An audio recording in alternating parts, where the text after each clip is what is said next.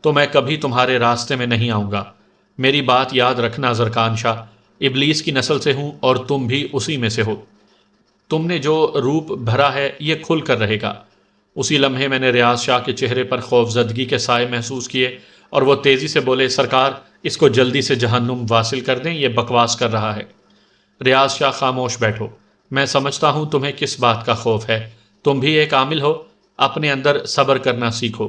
اس نے اگر تمہارے بابا جی کو ان کے اصلی نام سے پکار لیا ہے تو تمہیں کیا پریشانی ہے؟ زیادہ پریشان ہونے سے اب کچھ نہیں ہوگا۔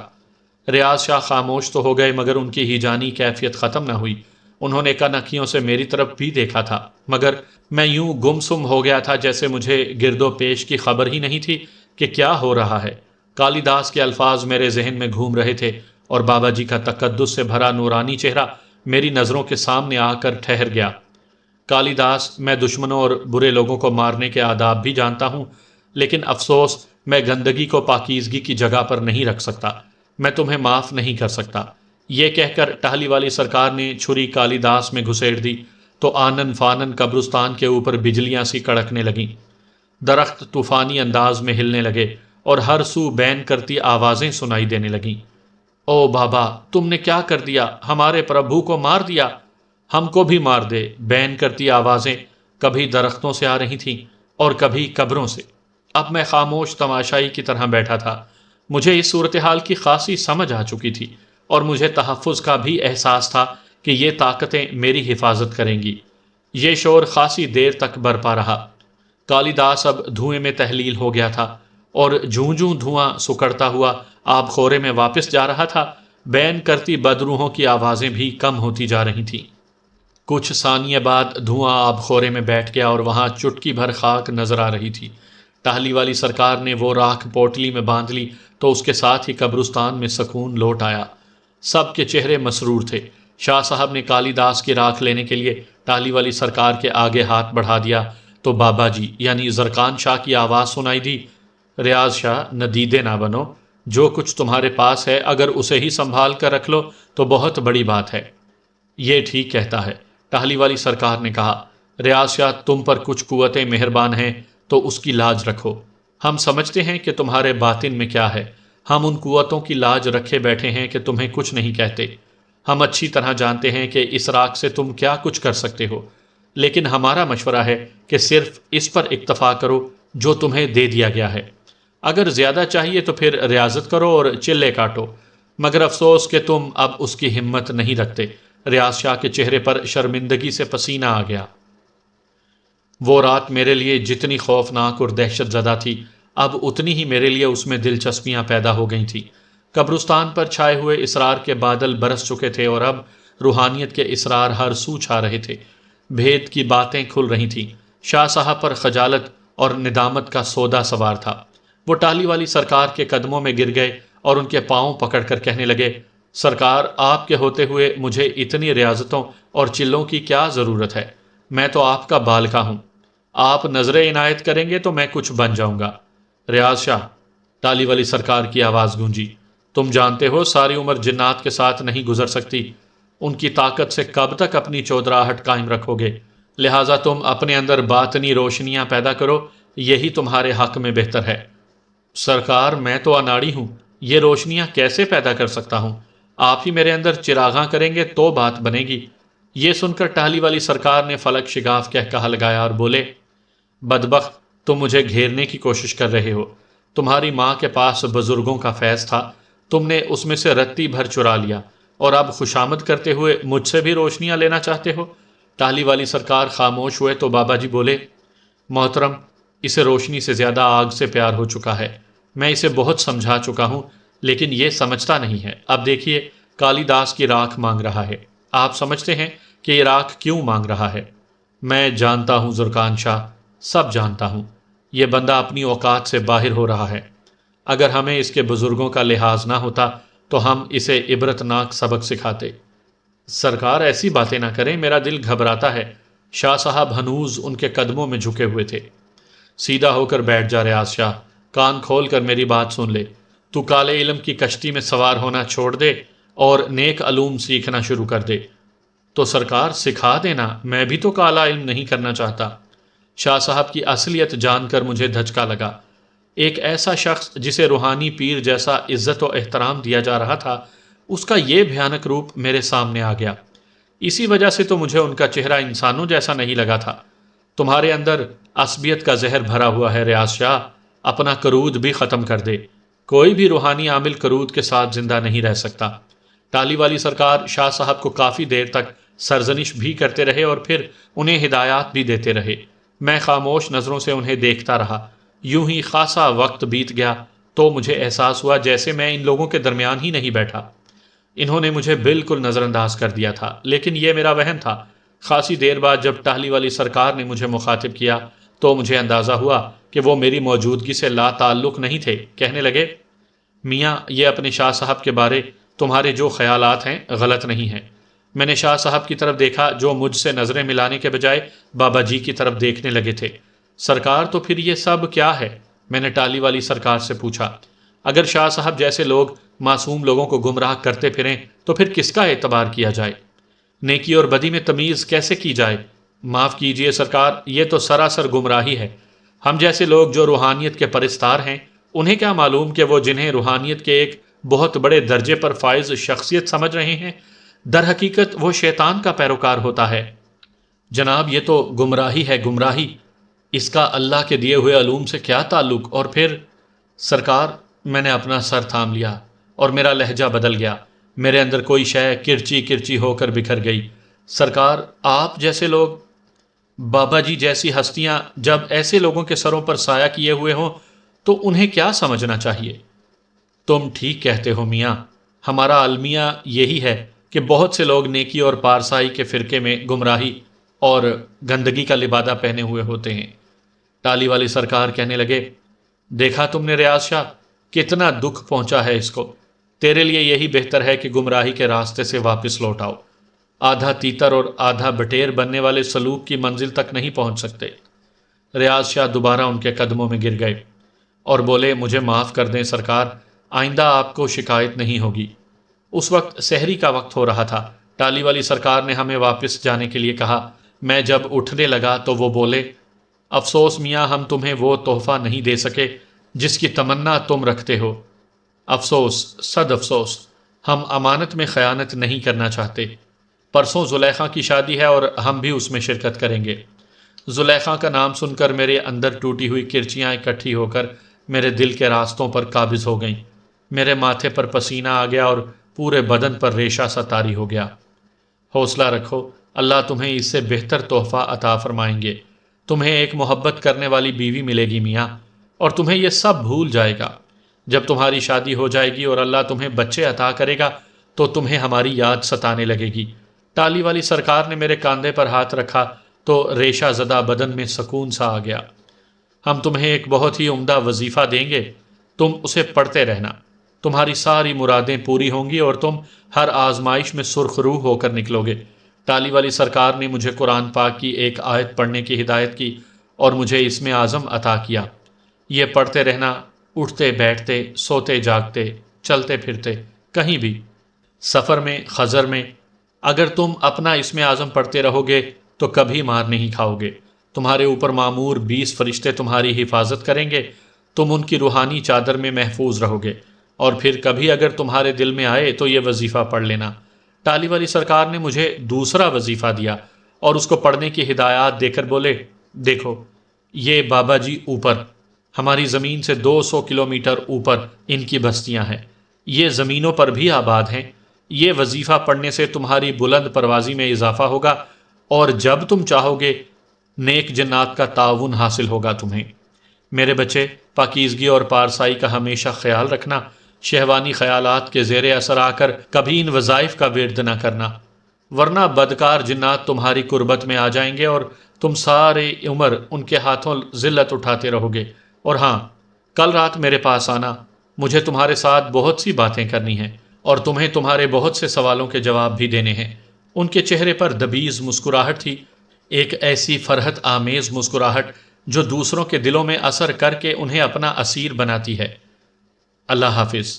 ٹالی والی سرکار نے ہمیں قبرستان سے الوداع کیا اور ہم سحری کے تارے کے ساتھ ساتھ چلتے چلتے ملک وال واپس پہنچ گئے۔ راستے میں ایک بھی کتا نظر نہیں آیا۔ شاہ صاحب نے بے تکلف دوستوں کی طرح میرا ہاتھ پکڑا ہوا تھا اور آہستہ آہستہ کبھی سہلاتے اور کبھی گرم جوشی سے میرا ہاتھ دباتے رہے۔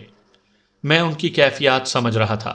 ان کا رویہ بالکل اس شخص کی طرح تھا جو اپنے افسر کے کمرے میں جا کر جھڑکیاں کھاتا ہے مگر باہر آتے ہی ایسا ظاہر کرتا ہے جیسے اس کے افسر نے اس کو بہت زیادہ شاباش دی ہے، لیکن جب اس شخص کی درگت کوئی دوسرا شخص دیکھ لیتا ہے تو اس کے سامنے بیچارہ بن جاتا ہے مگر دوسروں پر پھر بھی اپنی اصلیت ظاہر نہیں ہونے دیتا۔ میرا اگلے روز پیپر تھا۔ حویلی پہنچ کر میں نے سونے کی بہت کوشش کی مگر سو نہ سکا۔ میں فجر کی نماز پڑھنے کے لیے وضو کرنے کے لیے باہر باغیچے کے پاس بنے ہوئے غسل خانے میں جانے لگا تو مجھ سے پہلے شاہ صاحب وہاں موجود تھے۔ وہ وضو بنا کر نماز پڑھنے کی تیاریاں کر رہے تھے۔ میں نے بھی وضو کر لیا تو انہیں کہا کہ ہم دونوں باجماعت نماز پڑھتے ہیں۔ ہم دونوں باغیچے میں جائے نماز بچھا کر کھڑے ہونے لگے تو مجھے خیال آیا تو میں نے کہا، شاہ صاحب بابا جی کہاں ہیں؟ وہ اندر ہیں۔ سرکار سے کہیں نا کہ ہماری امامت کرا دیں۔ میں نے کہا، وہ نیک اور پارسا جنات میں سے ہیں اور پھر سرکار کی عمر بھی تو 1400 سال ہے۔ شاہد میاں، ایسا نہیں ہو سکتا۔ جنات مسلمان اور عبادت گزار بھی ہوں تو پھر بھی ہم ان کی امامت میں نماز ادا نہیں کر سکتے۔ البتہ جنات انسانوں کی امامت میں نماز پڑھ سکتے ہیں۔ تو پھر انہیں کہیں کہ ہمارے ساتھ آ کر نماز پڑھ لیں۔ میں نے پراشتیاق لہجے میں کہا، آؤ ہم اور تم نماز پڑھ لیتے ہیں، وہ اپنی عبادت کر چکے ہیں، اس وقت وہ استراحت فرما رہے ہیں۔ شاہ صاحب نے کہا، اور ہم دونوں نے باغیچے میں نماز فجر ادا کی۔